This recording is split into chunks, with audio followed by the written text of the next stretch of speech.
Okay, let's give this a go. It's just so long since I've done this that if this works, I will be so impressed with life. Not impressed with myself, it'll be sheer luck. Hi, welcome to Pictures, Noise and Words. I'm Hedgie, and this is Testament. Oh yes. So if you're going to come back with a bang. At least I assume come back with a bang.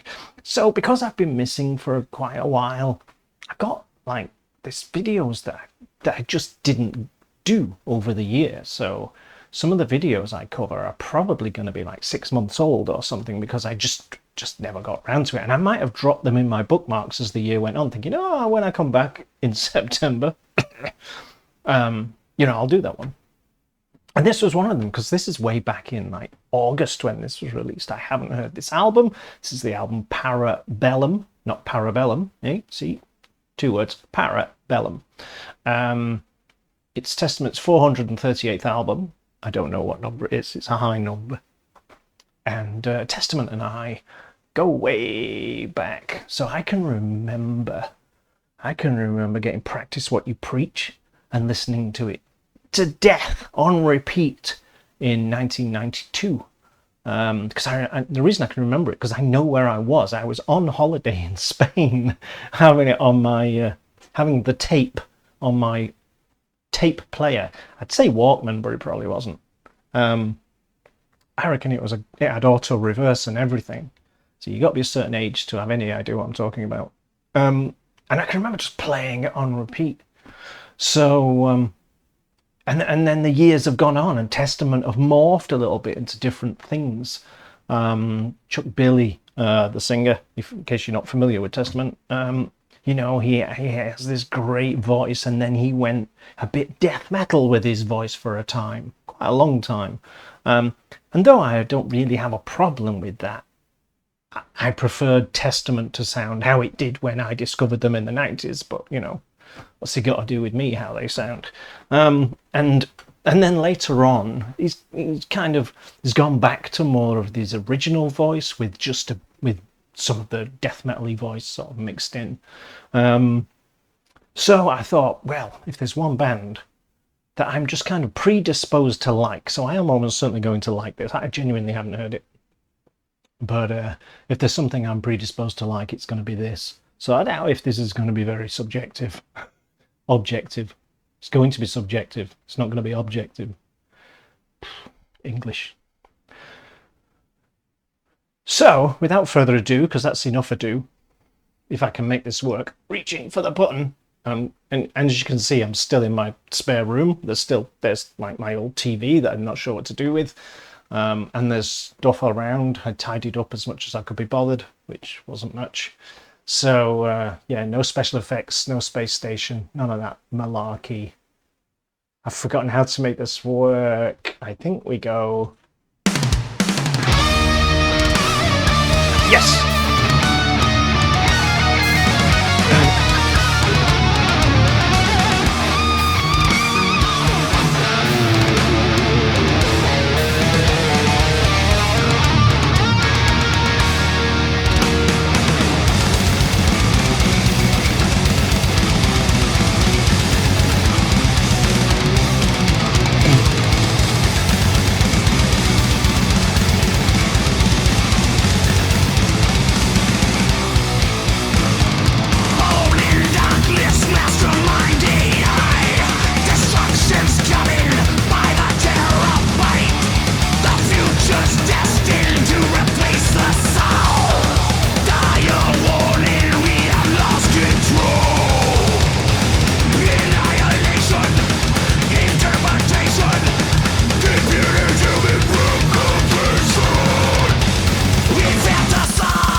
You're welcome.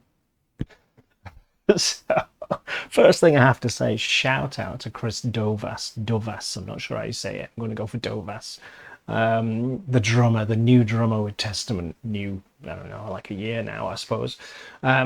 He was the drummer with Seven Spires, who are like Disney metal, which is really doing them an injustice, but they just have Seven Spires just do this music that's just quite uplifting, and it's got some real death metal elements to it, but they've like they got a lady singer who does a harsh and a clean voice, but the melodies are so strong that it has this sort of Disney vibe to it, in my humble opinion. This is not about Seven Spires, but my point is, I think they're all like Berkeley School of Music people or something like that, and that's where he met them and they formed Seven Spires. And now he's drumming for Testament. And did you hear that?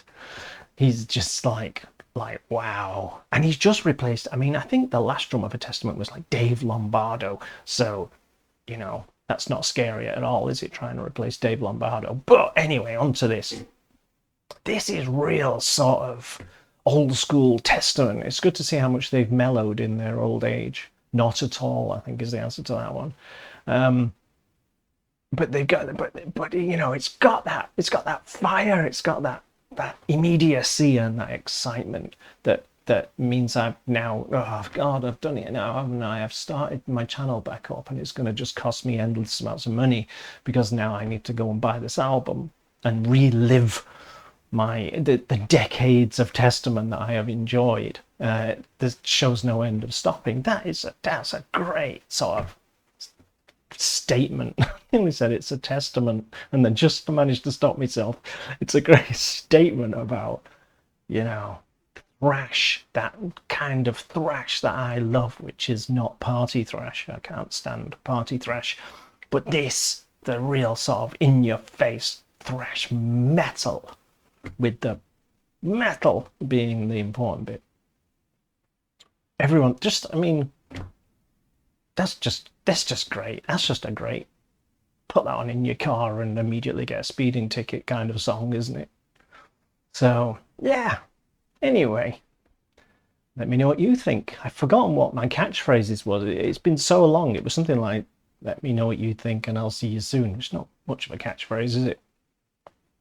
Yeah, I don't know how often I'm going to do videos. There'll be at least one a week, I suspect. And sometimes there might be three and two, and I genuinely don't know. And this room is probably not going to change into some space station or something anytime soon, because there's nowhere to put my green screen. Sorry to spoil the illusion for you, but there's nowhere to put it now anymore. So I'm kind of screwed on that one. But anyway, it's nice to be back, and I'll see you soon. See ya. Bye bye, etc. I've lost it. Whatever it is. I was never slick, but at least I knew what to say at the right bits along the way.